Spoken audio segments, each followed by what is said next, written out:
Hello, and tonight on A Queer Idea, we've got a person with an opinion, because Ben TV, we're suckers for somebody with an opinion. So I do have to say, it's not necessarily that their opinion reflects anything that Ben TV or Channel 31 thinks, but we just met them out and about and thought, let's put them on. So let's introduce you to Jake Cini. Hello, Jake. Thank you for coming in. Jake, you're a DJ. Tell me a little bit about your history as a DJ.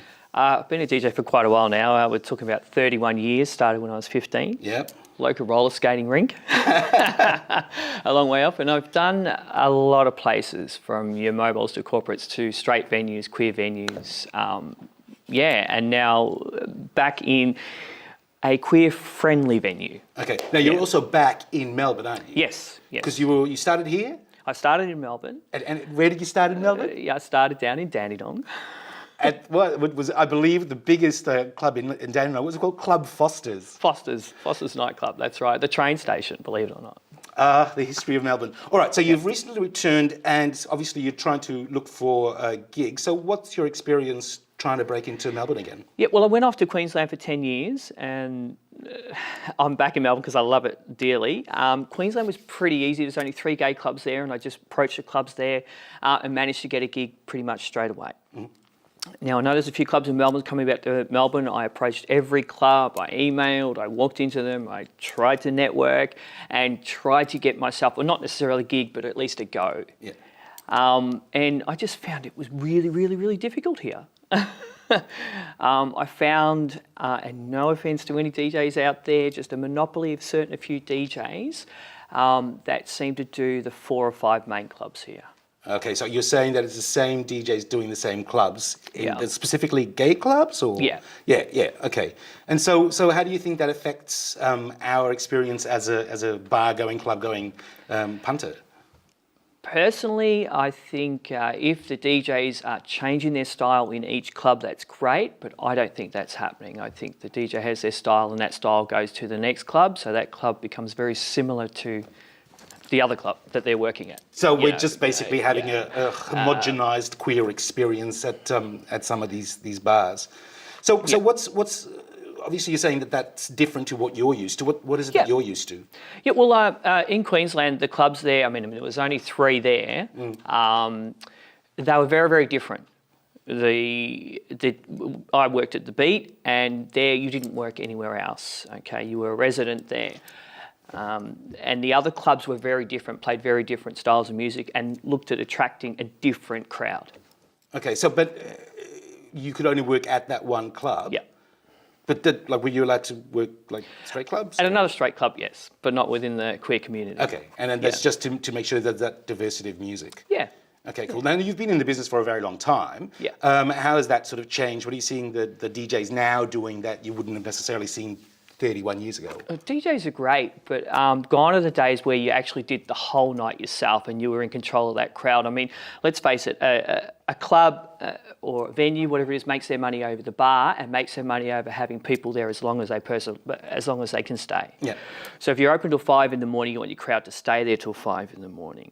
I think what's happening now is because there's these little 2-hour DJ sets, the DJs coming on, playing every hot song, wearing the crowd out, and the crowds are fizzing out about 2 o'clock in the morning now, and they're not hanging around. So I don't see that as a good thing for venues. Yeah, I guess it's that same thing with radio, which is that you know there might be a song that you like, but you don't want to hear it every single hour. It's like the one they're playing at the moment is Happy. Yes. It does make me happy. The first time, the second time less happy, third time, get out! Yeah. Now we're talking about bars and clubs, and we're specifically the queer clubs. Is the music really important? Why is it important? It's absolutely important. I mean, there's generally 3 reasons why people go to a club. Mm-hmm. Okay, pick up, we know that. Yep. Drink, and dance. Okay. Okay, and I think they all tie in with the music. The type of music you play, well, it gives you the atmosphere. You're in a good mood, you're in a happy mood, you're in a sexy mood, you're in a grinding mood, you're in a want to go off your chops mood. Well, you can't stay in the same mood the whole night. All right, so I think a DJ needs to be able to change your mood throughout the night.